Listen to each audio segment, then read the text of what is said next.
Terus, sekarang saatnya kita latihan. Spiritual step. Langkah apa saja sih yang harus aku lakukan biar aku tambah cerdas secara spiritual? Nah, diawali dari kesadaran kekinian kedisinian. Nah, ini mari kita bangun sekarang kecerdasan spiritual kita. Pertama-tama diawali dari penerimaan, ridho terhadap situasi kita hari ini apapun itu. Jadi awal ridho ini akan jadi kunci. Awal penerimaan ini akan jadi kunci. Kalau di awal kita sudah tidak terima, kita sudah menyangkal, kita sudah tidak puas, sulit kita menghidupkan kecerdasan spiritual kita. Yang ada hanya mengeluh-mengeluh, protes-protes, dan lain sebagainya. Maka yang pertama penting kesadaran kekinian kedisinian.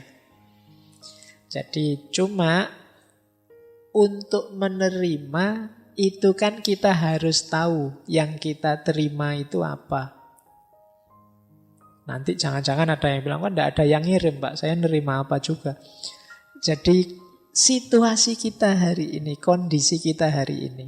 Nah, untuk tahu situasi yang harus kita terima, disitulah pentingnya ilmu.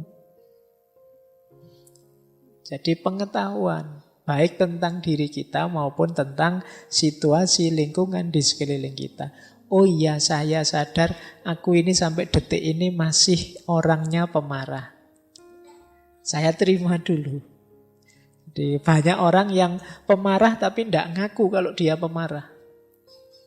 Maka kesadaran untuk kekinian kedisinian itu penerimaan diri yang itu diawali dari ilmu, pengetahuan kita tentang diri kita sendiri. Aku ini tipe yang orang gimana sih? Nah, diterima dulu, jangan diingkari, jangan denial. Kalau sudah, baru niat, azam yang kuat, niat.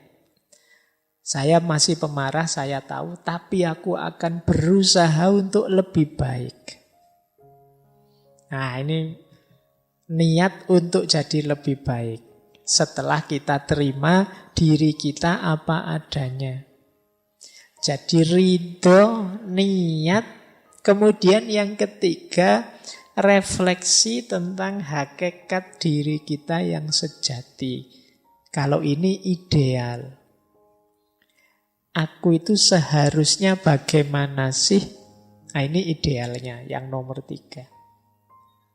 Jadi ini mungkin aspek tafakkurnya. Yuk kita pikir, aku itu harusnya gimana? Mengapa sih Allah itu menjadikanku seorang muslim yang hidup di Indonesia, di desa ini, punya saudara seperti ini, teman-temanku kok tipenya gitu semua, dan lain sebagainya. Jadi kita memahami kalau begitu aku harus apa? Aku harus bagaimana? Diriku harus dibentuk seperti apa? Nah, ini refleksi tentang hakikat diri kita. Kemudian saatnya berjuang, niat yang kuat, kemudian kita tahu target tujuan kita yang ideal tadi, kemungkinan kita akan bertemu banyak halangan dan rintangan. Di situ saatnya kita menaklukkannya. Jadi kita mungkin ketemu kemalasan kita sendiri, kita ketemu teman yang tidak mendukung kita, macam-macam. Nah, itu halangannya. Saatnya kita menaklukkannya. Tapi lagi-lagi kita juga harus ngerti ilmunya. Jadi nanti di setiap tahap itu kuncinya ada di ilmu. Kita harus tahu halangannya apa. Oh, ternyata halangannya itu nafsuku sendiri. Oh, ternyata halangannya itu lingkungan sekelilingku. Oh, ternyata halangannya itu. Nah, ini yang harus dibersihkan. Kalau dalam tasawuf, ini fase ketika kita bersih-bersih diri, namanya takholli. Setelah itu kita belajar kemungkinan-kemungkinan yang bisa kita tempuh untuk meningkatkan diri. Saya itu bisa lebih baik kalau pakai jalan ini. Pakai jalan ini juga bisa, pakai jalan itu juga bisa, Pak. Ada banyak kemungkinan. Nah, tapi dari banyak jalan nanti kita pilih satu kan tentunya. Yo ada banyak jalan kan tidak mungkin kita pilih semua. Nanti pening sendiri. Kalau sudah kita pilih satu, ya kita jalan di satu itu. Meskipun kita sadar orang lain mungkin ngambil jalan yang berbeda, monggo saja. Dan kita komitmen di jalan yang satu itu. Fokus di jalan yang kita ambil untuk memperbaiki diri tadi. Banyak kita hari ini sudah menetapkan mengambil satu jalan, tapi tidak fokus di jalan yang diambil, malah fokus di jalannya orang lain untuk mencari keburukannya jalannya orang lain. Hari ini kan banyak begitu. Saya sudah ambil rute ini deh, tapi kita tidak jalan-jalan.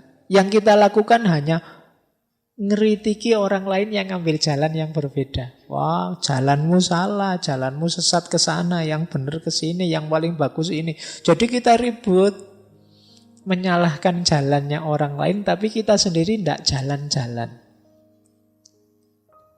di rute yang sudah kita ambil. Nah, ini juga blunder. Jadi kita tahu yang baik yang mana, tapi tidak kita jalankan. Nah, ini bagi saya blunder. Apalagi kemudian kerjaan kita hanya mengkritik kiri kanan orang yang berbeda dengan kita. Jadi makanya yang terakhir itu komitmen di satu jalan meski tetap sadar ada banyak jalan yang lain. Nah, ini rute-rute untuk menghidupkan kecerdasan spiritual. Diawali dari kesadaran dan penerimaan, dilanjutkan dengan niat, kemudian merenungi hakikat, selanjutnya menyingkirkan halangan, mempertimbangkan macam-macam jalan, dan pada akhirnya berjalan.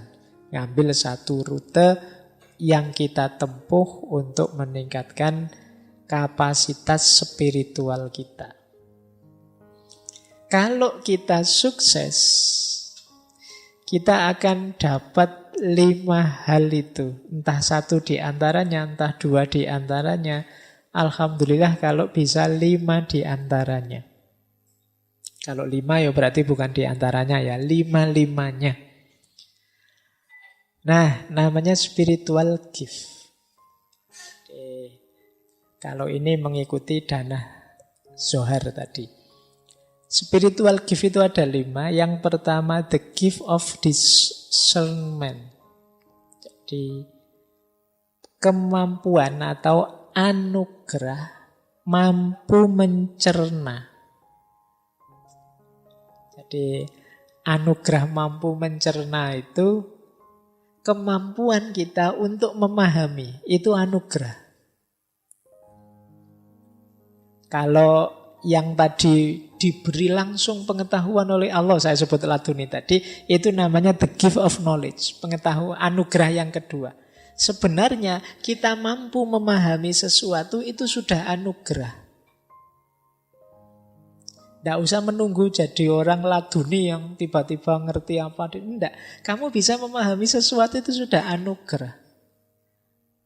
Banyak orang yang mati-matian ingin memahami, tidak bisa paham-paham. Itu anugerah. Loh, ngaji malam hari ini, itu ada yang pahamnya 10%, ada yang paham 20%, ada yang tidak paham belas ini ngomong apa sejak tadi. Loh, kemampuan memahami itu anugerah sudah. Jangan menunggu, Pak saya belum dapat ilmu laduni, berarti Allah tidak sayang saya level. Tidak, kamu bisa memahami saja, itu sudah anugerah spiritual yang luar biasa. Nah, ada level 2-nya anugerah apa? The gift of knowledge. Kalau ini pengetahuan, kalau itu ya mirip intuitif laduniah tadi kalau ini ya. Memang kadang-kadang kita kejar tidak dapat tiba-tiba oleh Allah dianugerahi pengetahuan. Ini namanya the gift of knowledge. Kita baca-baca buku tidak dapat ide, lagi nongkrong di angkringan malah wah ada ide baru nih. Itu namanya the gift of knowledge. Jadi bagian dari sayangnya Allah pada kita, spiritual gift. Yang ketiga the gift of wisdom. Kalau ini lebih dalam daripada sekedar knowledge. Wisdom itu kemampuan kita menemukan hubungan antara pengetahuan dengan kehidupan nyata. Itu namanya wisdom. Jadi kalau tadi kan sekedar pengetahuan, kalau wisdom itu kita tahu pengetahuan ini pasnya digunakan, manfaatnya digunakan itu di mana, kapan, dalam situasi apa. Ini namanya wisdom. Jadi, makanya filsafat itu cinta kebijaksanaan. Love wisdom. Berarti dia tidak sekedar berhenti di kebenaran, tapi dia juga membahas bagaimana kebenaran ini pasnya digunakan. Kapan, dalam situasi apa, untuk apa. Nah, ada yang lebih dalam daripada wisdom, yaitu the gift of prophecy. Kalau ini bahasa literalnya nubuat. Kalau dalam Islam nubuah. Kalau ini secara umum biasanya diartikan orang yang punya profesi itu orang yang bisa membaca secara luas dalam segala sesuatu, tidak hanya di masa kini tapi juga di masa depan dan masa lalu. Ini orang yang mendapatkan anugerah profesi jauh lebih dalam daripada wisdom karena jangkauannya jauh lebih luas, lebih dalam, lintas waktu. Ini namanya profesi nubuah. Kalau dalam Islam jenisnya kenabian. Ada lagi yang lebih dari itu, namanya the mind of God. Kalau diterjemahkan letterlek itu seperti pikiran Tuhan. Ini orang hidup yang kalau bahasanya tasawuf itu kalau berjalan ya Tuhan jadi kakinya, kalau melakukan sesuatu Tuhan jadi tangannya, kalau melihat Tuhan jadi matanya. The mind of God. Orang yang keinginannya sudah selaras persis dengan keinginannya Tuhan. Ini lebih tinggi. Ini spiritual gift. Anugerah spiritual yang mungkin diperoleh orang yang cerdas secara spiritual. Dari level paling biasa namanya kemampuan memahami, sampai pengetahuan, sampai wisdom lebih tinggi, bisa sampai profesi, bisa sampai mind of God. Sufi-sufi tertentu itu kadang orang menyebutnya sampai di level mind of God. Baik, ya ini gambaran saja. Setelah tadi berusaha macam-macam, sekarang ada buahnya.